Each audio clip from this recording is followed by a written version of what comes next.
Au nom du Dieu de la vie, nous nous rappelons la bonne nouvelle de l'Évangile.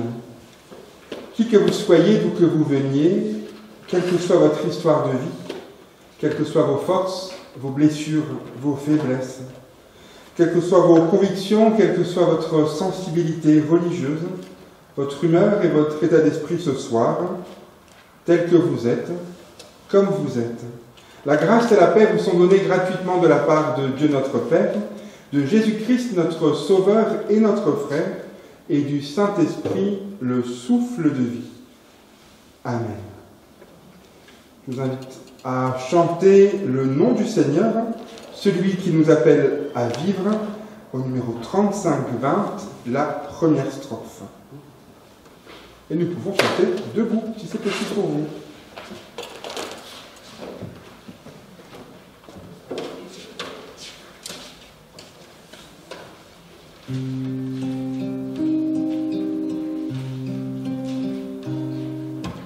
Dieu qui nous appelle à vivre au combat de la liberté.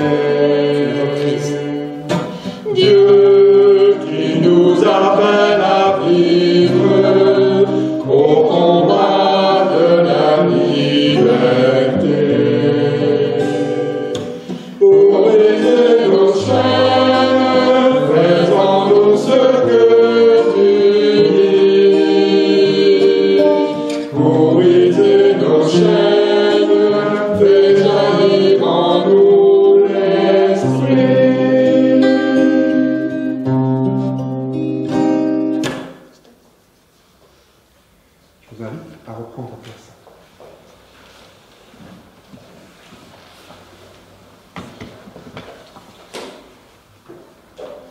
La Bible raconte comment Dieu a parlé à Moïse en lui donnant sa loi pour son peuple. Souviens-toi du jour du sabbat pour le sanctifier. Tu travailleras 6 jours et tu feras tout ton ouvrage. Mais le 7e jour est le sabbat de l'Éternel ton Dieu. Un jour par semaine, tu feras une pause. Tu arrêteras tes activités et ce jour-là, tu le sanctifieras. Tu en feras un jour à part, un jour de mémoire, un jour où tu tâcheras de prendre du temps pour Dieu, pour toi, pour les autres. Encore aujourd'hui, où nous vivons un autre rythme que lorsque la loi a été donnée à Moïse, nous voulons entendre cet appel et prendre le temps. Prendre le temps de la louange, prendre le temps de la rencontre, prendre le temps de l'écoute de la parole. Que le Seigneur bénisse ce temps de culte, qu'il nous donne d'être disponibles à son évangile, qu'il nous accorde la grâce d'y puiser une nourriture pour nos jours, notre semaine qui s'ouvre. Soyez toutes et tous les bienvenus à ce temps de culte. S'il est possible pour vous, si vous le souhaitez, je vous invite à échanger un regard, une salutation, un sourire, même sous les masques, ça se voit au travers des yeux. En tout cas, avec cette attention les uns pour les autres, il est bon que tu sois là et je m'en réjouis. Bon culte à chacune et chacun d'entre nous et à ceux qui nous regardent sur YouTube.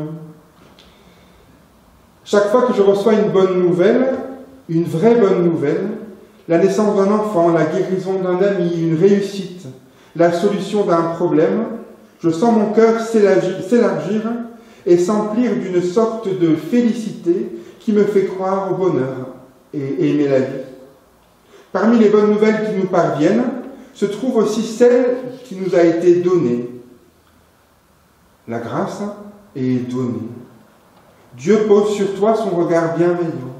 Ta vie est importante puisque tu es aimé de Dieu. Cette parole, quand nous l'entendons comme une vraie bonne nouvelle qui nous est adressée personnellement, collectivement, nous ouvre le cœur et nous donne envie de louer Dieu. Seigneur, tu es notre Dieu et notre Père. Dans l'Évangile, ton Fils n'a pas pris le moindre morceau de pain sans te rendre grâce.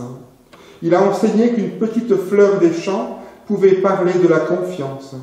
Il nous a appris qu'un simple verre d'eau fraîche ouvrait les portes de l'éternité. Accorde-nous la grâce d'un cœur reconnaissant. Pour nos villes, nos campagnes, les paysans, les artisans, les ouvriers, les employés, les commerçants, les savants, les artistes et les journalistes, les docteurs, les créateurs, nous te disons merci Seigneur. Pour les habitants de notre rue, nos voisins, nos amis, pour les visages inconnus à l'image de Jésus-Christ, pour ceux qui relèvent les exclus et ceux qui veillent dans la nuit, nous te disons merci Seigneur. Pour le pain et l'eau de nos journées, pour le riz et pour la vie, pour le miel et pour le sel, pour l'épi et pour les fruits, pour la paix et la santé, pour l'eau et le repos, nous te disons merci Seigneur. Je vous invite à poursuivre cette louange avec le psalmiste au psaume 92, les strophes 1, 2 et 4. Oh que c'est chose belle de te louer, Seigneur. Et nous pouvons chanter debout.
Je vous invite à reprendre place et à reprendre également le 35-20.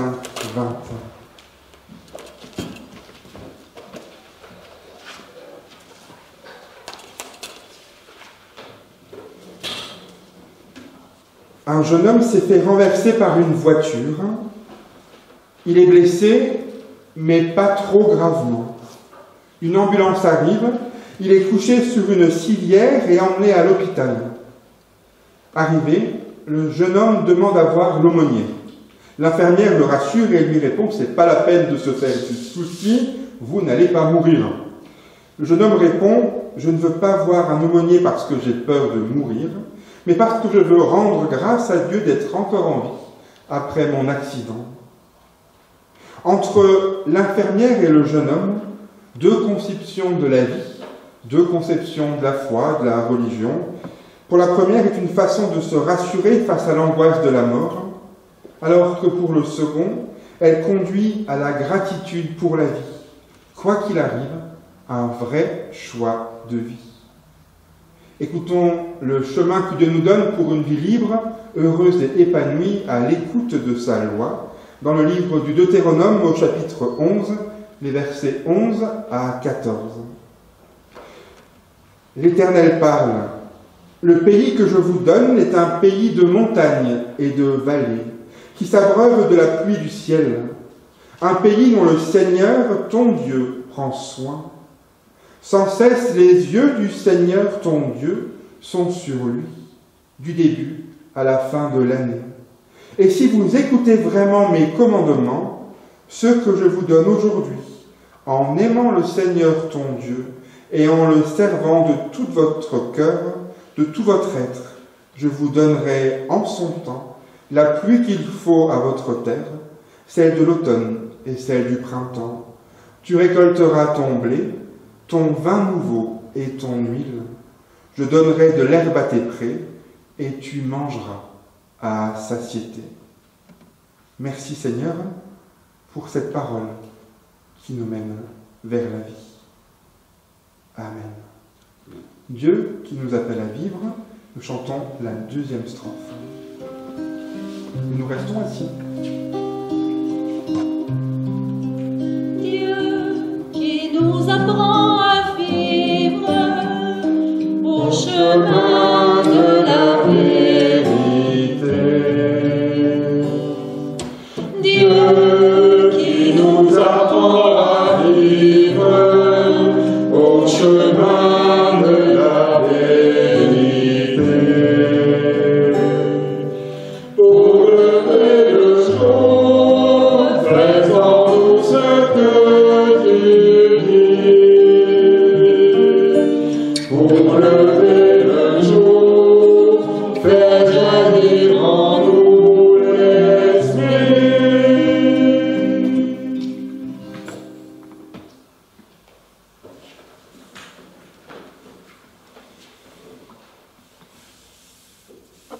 Dans le roman de Daniel Defoe, Robinson Crusoe, Robinson fait naufrage. Robinson se retrouve sur une île déserte dont nul ne viendra le délivrer. Il désosse alors la carcasse de son bateau et ramène à terre tout ce qu'il peut. Il récupère une Bible, du papier, un crayon, un fusil et un tonneau de poudre. Après un temps de découragement, il se ressaisit et fait le point sur sa situation. Pour cela, il fait 2 colonnes, un geste que nous aussi on connaît. Il écrit à gauche « Je suis jeté sur une île horrible et désolée, sans aucun espoir de délivrance. » Et en face, il continue « Mais je suis vivant, je n'ai pas été noyé comme le furent tous mes compagnons de voyage. » Il remplit la page, et chaque fois qu'il écrit quelque chose de douloureux, de compliqué, il écrit en face un élément positif.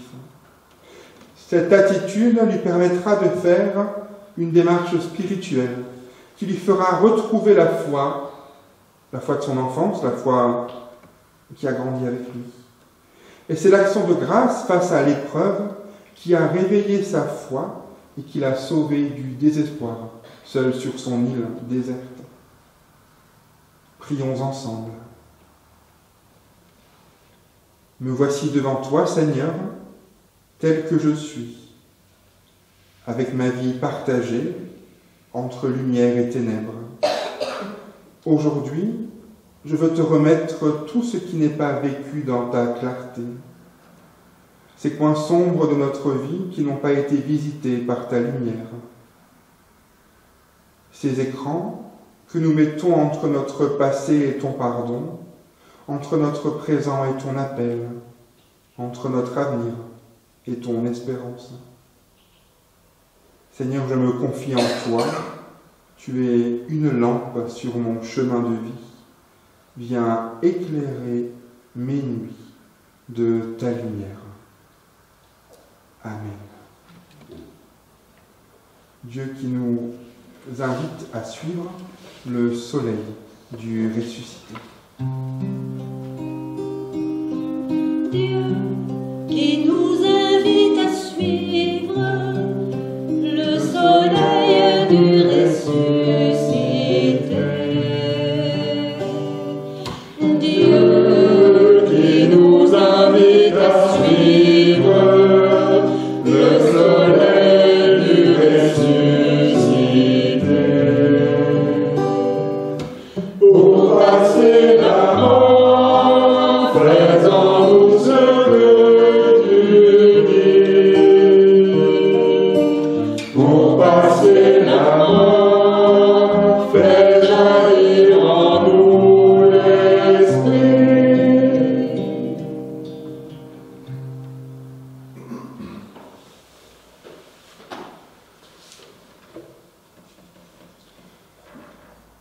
croyons que notre vie n'est pas une bulle de hasard, mais qu'elle est précédée par le désir de Dieu et qu'elle débouche à son terme dans son amour, alors nous devons cultiver en nous la gratitude, être reconnaissants pour la vie et la santé, pour les vêtements et la nourriture, pour le toit et la sécurité, pour la famille et les amis, pour notre ville, nos villages, notre pays, pour les frères et sœurs, et même pour l'Église, pour tout ce qu'il y a de beau et de bon autour de nous. Une belle définition de la santé dit qu'elle est le silence des organes. Nous sommes en bonne santé lorsque notre corps est silencieux. Devant ce silence, nous avons tendance à oublier la merveille de notre corps. Parfois, il faut un accident de santé pour nous le rappeler. Souvenez-vous de la dernière fois où vous avez été alité pour un temps plus ou moins long. Souvenez-vous de la première fois que vous avez posé le pied par terre après cet alitement, après une opération, une longue maladie. Vous êtes levé, votre jambe a tenu, et au miracle, vous avez recommencé à marcher. C'est pas non plus facile au début, hein, faut pas se leurrer. Pour vous, ce pas était aussi important que l'homme qui a marché sur la lune, que son pas à lui. Dieu nous accompagne dans nos chemins de vie et dans les pas que nous posons jour après jour sur ce chemin.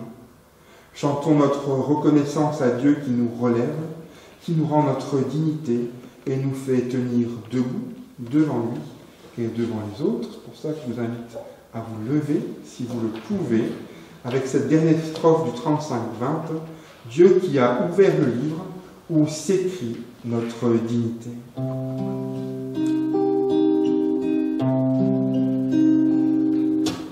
Dieu qui a ouvert le livre où s'écrit notre dignité. Dieu qui a ouvert le livre où s'écrit notre dignité. Pour tenir debout, fais en nous ce que tu dis. Pour tenir debout, fais jaillir en nous l'esprit.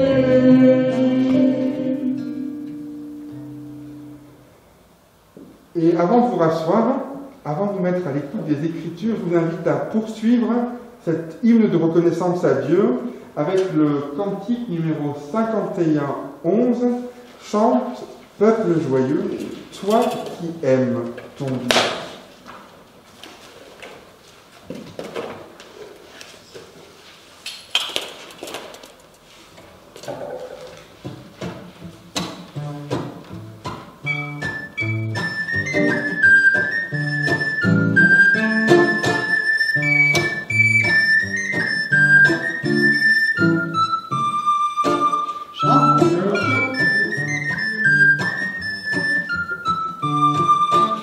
Donc chante peuple joyeux, toi qui aimes ton Dieu. Chante peuple joyeux, toi qui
d'ouvrir la Bible et d'entendre les Écritures pour ce week-end, qui seront les mêmes ce soir et demain matin.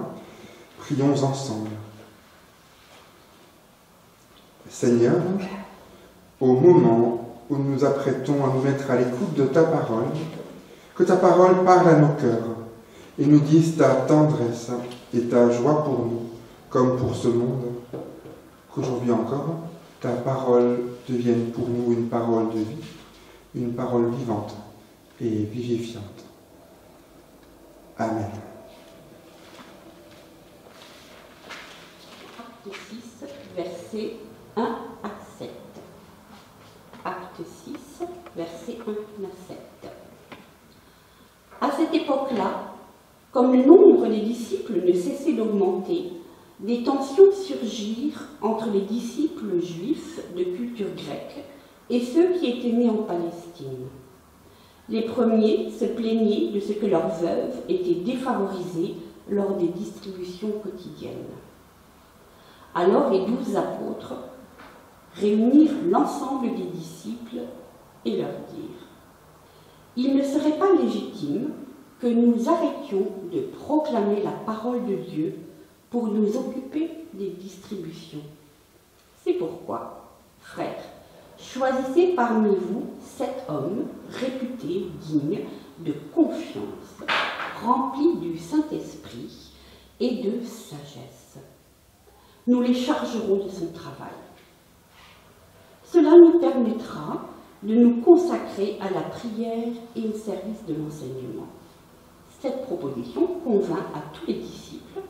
Ils élurent Étienne, un homme plein de foi et d'esprit, ainsi que Philippe, Procore, Nicanor, Timon, Parménas et Nicolas, un païen originaire d'Antioche qui s'était converti au judaïsme. Ils les présentèrent aux apôtres, qui prièrent pour eux et leur imposèrent les mains. La parole de Dieu se répandait toujours. Le nombre de disciples s'accroissait beaucoup à Jérusalem. Et même de nombreux prêtres obéissaient à la loi, à la foi.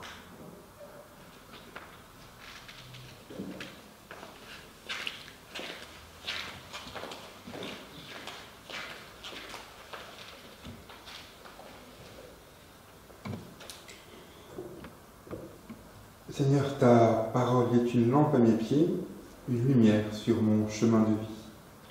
Amen.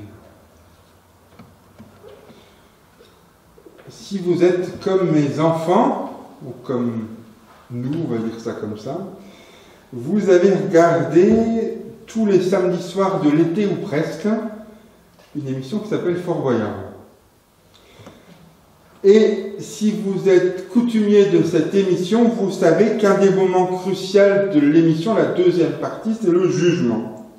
C'est ce moment où Blanche qui est interprétée par l'ancienne Miss France, Miss Alsace, Miss Haut-Rhin, qui est Delphine Vespizer, pour le côté local, c'est ce moment qui permet aux candidats qui sont prisonniers ou sacrifiés de récupérer une clé manquante pour leur libération et de rejoindre leur équipe, ou alors simplement de récupérer une clé manquante.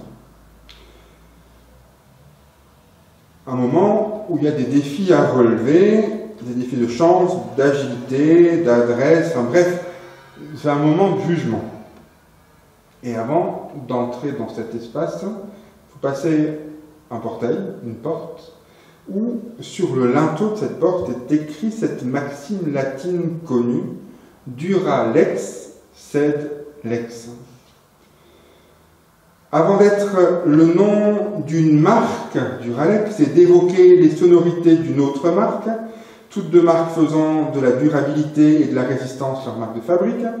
C'est avant tout à une connotation juridique qui veut dire la loi est dure, mais c'est la loi que cette expression évoque. Duralex, sed lex. La loi est dure, mais c'est la loi.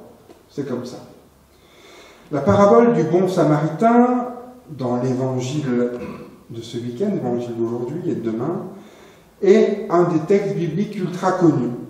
Tellement connu que l'exemple de cet homme qui vient au secours d'une victime de banditisme et qu'il prend en charge est devenu un symbole d'être assistant, un symbole d'assister quelqu'un en danger, un symbole de secours, de bon secours. Certains hôpitaux même s'appelant en clinique, s'appelant bon samaritain, ou même les ambulances, en tout cas voilà. Porter secours, c'est être un bon samaritain. Assister quelqu'un en danger.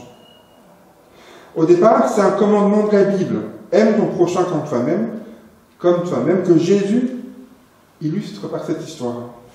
L'épître de Jean dit la même chose en précisant bien qu'aimer et croire en Dieu, c'est quasiment synonyme. D'un côté, on nous parle d'amour, et de l'autre aussi, notre histoire brille dans l'illustration de la dureté humaine quand elle obéit au pied de la lettre à la loi. Deux hommes de loi, dans leur attitude de passer leur chemin, actes qu'on peut trouver injustes, scandaleux, mais qui ne sont pas à mettre au pilori. Ils sont justes, ils sont simplement les fruits de leur contexte et de leur époque. Ils ne font obéir qu'à la loi et aux traditions de l'époque. A priori, de prime abord, leur attitude est celle qui devrait être légitime, a priori. Pourtant, dans cette histoire, on ne peut pas s'empêcher, en voyant ces deux hommes de foi, s'empêcher de penser que parfois les règlements, les règles, les lois nous mènent dans des situations compliquées, complexes, questionnantes, parfois cocasses. Un équilibre entre les conflits, les rejets, les disputes, les jalousies, et le secours de l'autre. Une ambivalence à l'image de nos vies, une ambivalence à l'image de cette première communauté chrétienne dont nous parle le livre des Actes. Les tout premiers temps de la chrétienté n'avaient rien d'idyllique, ce n'était pas un monde parfait. Il y avait des tensions, des conflits, et pourtant ces tensions, conflits ont pu être résolus. Notre texte nous raconte un tel conflit et surtout comment il a été traversé. Si eux y sont arrivés, on pourrait se dire pourquoi pas nous.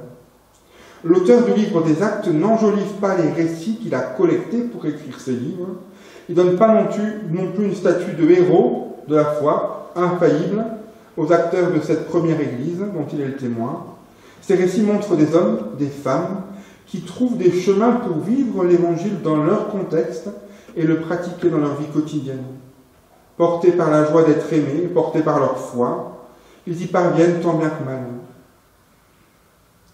Notre histoire est simultanément une histoire de jalousie, d'accueil de l'étranger, de justice sociale et d'évangélisation. Les disciples de Jésus étaient tous des Juifs de Palestine. On les imagine sans peine en rudes compagnons parlant un dialecte local, l'araméen, proche de l'hébreu. Ils sont petits cultivateurs, charpentiers, pêcheurs. Leur pays voit passer de nombreux étrangers. Il y a l'occupant romain, il y a les Juifs de la diaspora qui ont plus de moyens car ils peuvent faire le voyage pour leur pèlerinage dans la ville sainte, Jérusalem. Ceux-là parlent le grec, la langue des gens cultivés de l'Empire romain, et ils se comprennent bien entre eux, quel que soit l'endroit d'où ils viennent. Pas sûr qu'entre eux, ces groupes s'aimaient beaucoup. Et voilà qu'après la Pentecôte, le nombre de disciples de Jésus s'agrandit considérablement, et les limites du groupe d'origine, les Juifs de Palestine, sont vite franchies. Bientôt s'ajoutent encore des gens qui ne sont pas du tout juifs, on l'a entendu, et voilà encore un défi un peu plus compliqué à gérer. Mais même lorsqu'il s'agit seulement de s'ouvrir aux Juifs parlant grec, il y a des problèmes. Ces Juifs devenus chrétiens d'une culture différente se sentent mis de côté. La solidarité entre chrétiens doit exercer une force d'attraction. À l'intérieur de ce groupe, on partage. Mais le partage est toujours délicat. Certains ont forcément l'impression d'être délaissés. Il y a aussi des pauvres parmi les Juifs parlant grec, et ceux qui sont chargés de distribuer l'aide oublient les pauvres de ce groupe. On peut imaginer toutes sortes de raisons à cela. Ils pensent peut-être que ces croyants venus d'ailleurs ont plus de moyens, ou alors ils pensent que la solidarité doit s'exercer envers ceux qui nous sont le plus proches, de culture, de tradition, de langue, de contexte. Nos textes nous parlent de notre capacité à dire ce que l'on fait et à faire ce que l'on dit. Il nous parle de notre capacité à témoigner par des actes ce qu'on pense, ce qu'on veut vivre, notre foi, et essayer tant de faire se peut que les deux se rejoignent et ne se contredisent pas. Il nous arrive parfois en faisant des choses qu'elles expriment l'inverse de ce qu'on souhaiterait. Je parle sous le contrôle d'une ancienne fleuriste. On offre des fleurs pour dire merci, pour dire au revoir lors du départ à la retraite, tout changement de travail, pour souhaiter une naissance, pour dire à quelqu'un qu'on l'aime, ou dans d'autres circonstances pour dire à quelqu'un qu'on l'a aimé, je parle notamment aux enterrements. Bref, en général, offrir des fleurs, c'est plutôt un beau geste, on est d'accord. Voilà. Quelque chose de positif. Et pourtant, imaginons que la personne à qui on destine ces fleurs, il soit allergique. Et bien ce geste qui se voulait positif, l'effet escompté d'être positif, en fait, tombe dans un effet pervers. Le positif, il devient négatif. Parfois, et ben, ce qu'on veut exprimer, en fonction de l'autre qu'on a en face de soi, ben, on ne comprend pas de la même manière. L'idée, en fait, c'est de dire comment on peut vivre ensemble en pouvant dire les mêmes choses avec d'autres mots, et comment on peut exprimer des choses ensemble, et comment on peut les vivre ensemble, surtout.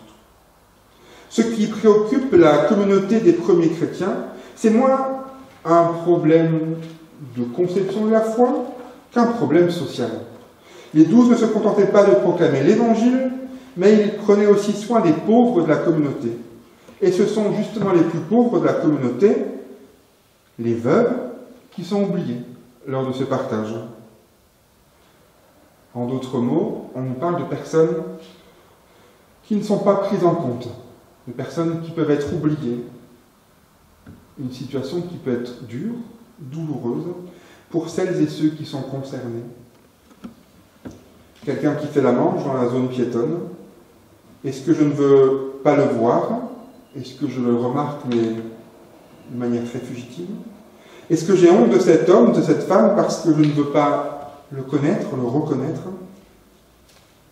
Ne pas être vu par l'autre, voilà qui est amer. Ne pas être reconnu par l'autre, voilà qui est amer. Est-ce que nous remarquons encore notre prochain, ces gens qui nous côtoient de plus ou moins près, de plus ou moins loin, ces personnes dont on ne prend plus de nouvelles, ces innombrables personnes qu'on appelle migrants? On a enlevé immigrants, on a juste gardé migrants, des gens qui sont là, qui ne parlent plus de là où ils sont, de là où ils viennent, ni de là où ils vont, des migrants, des gens qui sont dans l'errance. Être ignoré, ne pas être accepté, voilà qui est amer, qui peut rendre amer. Combien de confiance est détruite, combien de personnes sont perdues lorsqu'avec déception, ils se rendent compte que nous n'assumons pas ce que nous disons. Bien sûr, nous ne sommes pas responsables de chaque misère, mais notre responsabilité envers chaque individu qui croise notre route et à qui nous avons affaire, et de cette responsabilité-là, regarder l'autre, reconnaître l'autre. Dire voilà, tu es quelqu'un. Cette responsabilité-là, personne ne peut nous en décharger. La communauté chrétienne devrait être une communauté de vie, aussi au-delà des frontières de nos paroisses, tout comme à cette époque, comme Luc nous en fait part. Les 12 résolvent le problème en réunissant la communauté pour lui proposer de choisir 7 autres hommes pour leur transférer le ministère de la répartition des aliments, de l'intendance, de l'aide sociale. Ils devraient cependant avoir une certaine stature, un renom dans cette communauté et pour être remplis du Saint-Esprit de sagesse, afin de pouvoir prendre, à côté des tâches pratiques, aussi du temps pour écouter les personnes, aussi pour être là, pour écouter, pour parler. Un problème pratique dont toute la communauté est appelée à se saisir, et dont toute la communauté doit se saisir parce qu'il est essentiel, c'est dire que l'amour du prochain, le service du prochain est la responsabilité de toute la communauté. Ces textes nous parlent de notre rapport à nos actes, à nos paroles, mais aussi de comment on interprète la loi. Que dit la loi? Comment lis-tu? Notre façon d'interpréter notre vie de foi, les textes bibliques, et comment on peut les vivre. Dura lex, sed lex. La loi est dure, mais c'est la loi. Les textes d'aujourd'hui nous invitent à choisir notre camp, celui de la fidélité sans faille au règlement, ou celui qui se laisse bouleverser par l'accueil de l'autre. Devant la dureté de nos vies et de nos cœurs, l'Évangile nous rappelle que la loi de Dieu est celle de l'amour inconditionnel, de la main tendue. La loi de Dieu est une main tendue vers l'autre dans sa situation, une loi de la considération et de la prise en compte de l'autre. Voici ce que dit la loi, voici ce que disent les textes bibliques. Mais toi, qu'en fais-tu? Comment l'interprètes-tu? Comment le vis-tu? Comment vis-tu de cette loi de l'amour inconditionnel? Qu'est-ce que tu en fais dans ta vie? C'est là notre raison d'être, en tant qu'Église, en tant que croyants. Vivre d'un amour que Dieu nous donne, vivre de l'amour que Dieu a pour chacune et chacun d'entre nous. Amour auquel nous répondons par l'amour des uns pour les autres. Amour que nous répandons. Nous y répondons, nous le répandons. Un amour que nous proposons à celles et ceux que Dieu met sur notre chemin. À Dieu seul la gloire, lui, source de tout amour. Amen.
En réponse à cet amour inconditionnel de Dieu, je vous invite à chanter au numéro 41-28 les deux strophes « À Dieu soit la gloire pour son grand amour ». Et si nous pouvons, nous chantons debout.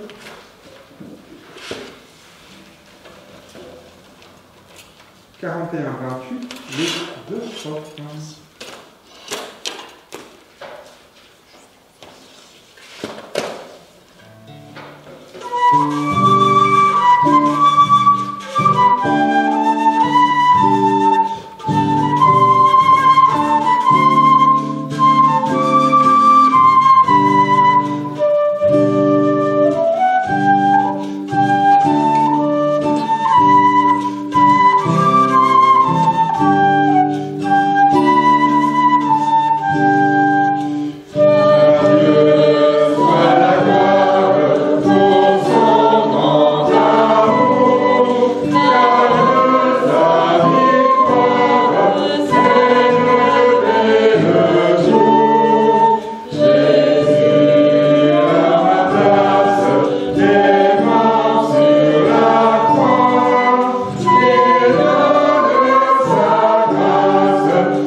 à reprendre place.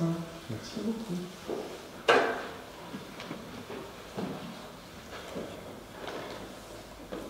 Quelques annonces, brièvement.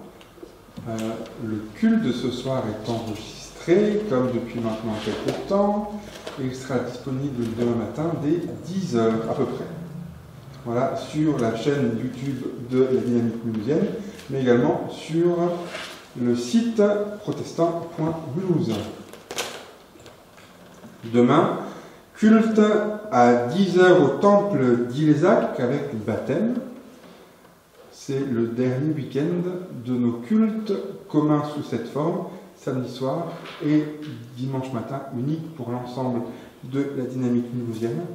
À partir de la semaine prochaine, reprise des cultes dans nos divers lieux, aux horaires plus ou moins habituels, normalement.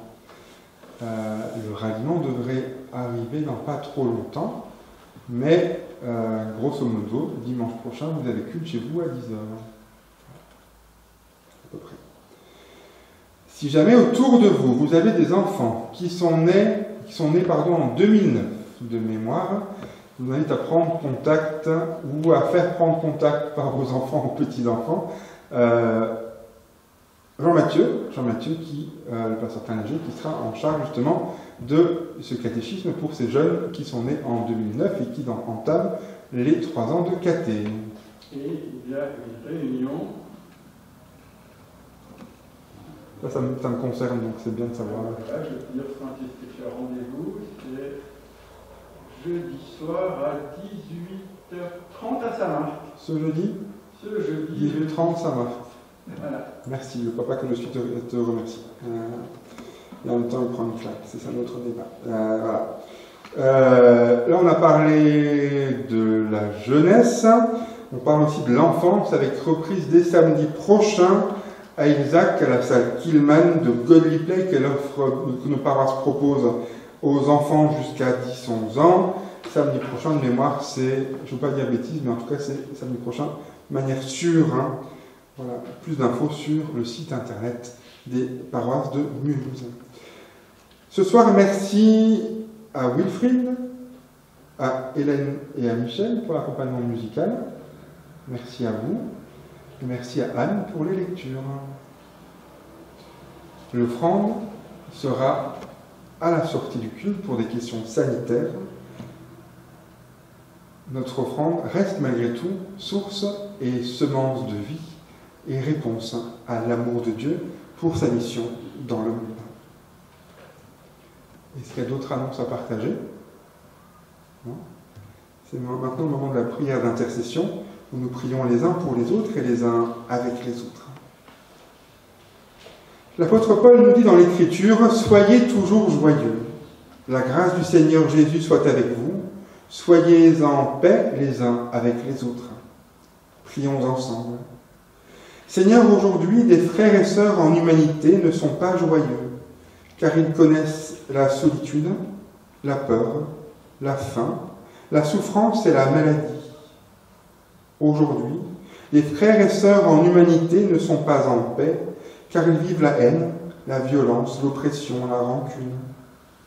Aujourd'hui, les frères et sœurs en humanité ne vivent pas la grâce, car ils sont prisonniers de l'orgueil, de la cupidité, de leur égoïsme. Nous te prions pour que notre monde vive ces paroles que tu nous as laissées.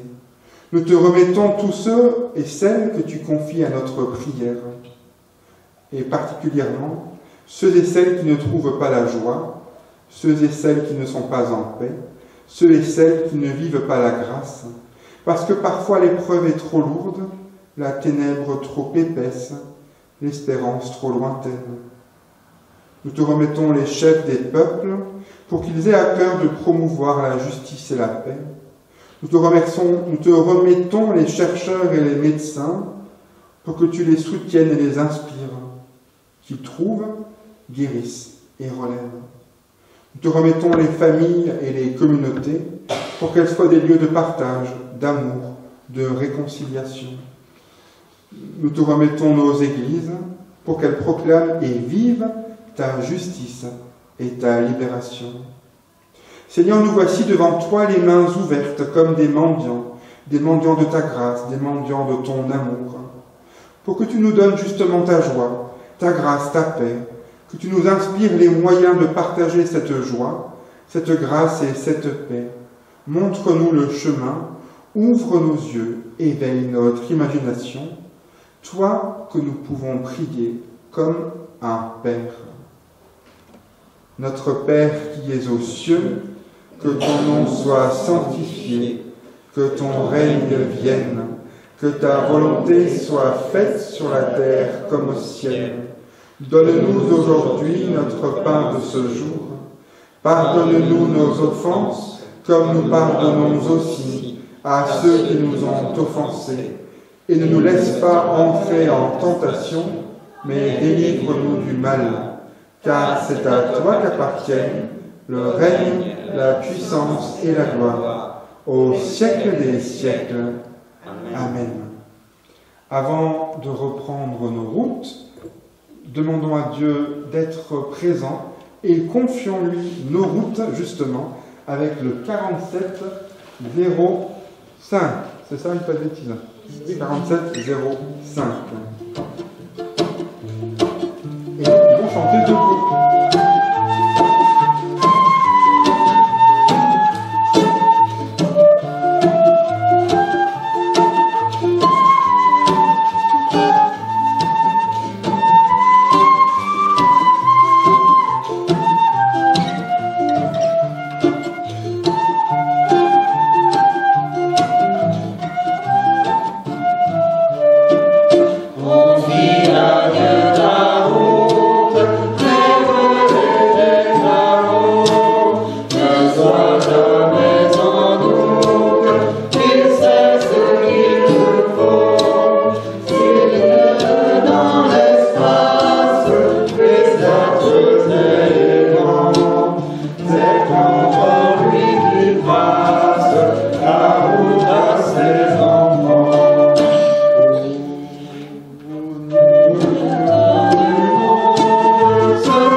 Toi qui seras le même, demain comme aujourd'hui, toi qui nous bénis. Toi mon frère, toi ma sœur, sais-tu que tu es l'ami de Dieu? Il te précède et t'accompagne. Dans ta peur, il est une danse. Dans ton désert, il est espérance. Dans tes joies, il est sourire. Dans ton attente, il est désir. Dans ta peine, il sèche tes larmes. Dans ton combat, il te désarme. Dans tes projets, il est chemin. Dans tes nuits, il est matin. Que le Dieu qui a levé Jésus-Christ d'entre les morts fasse lever en toi ce qui est mort. Que le Dieu qui sème à tout vent fasse lever en toi la plus belle des moissons. Il t'accompagne tous les jours sur tes chemins de vie. C'est lui qui te bénit et te garde. Va dans sa paix. Il t'aime. Amen. Bonne soirée à chacune et chacun d'entre vous.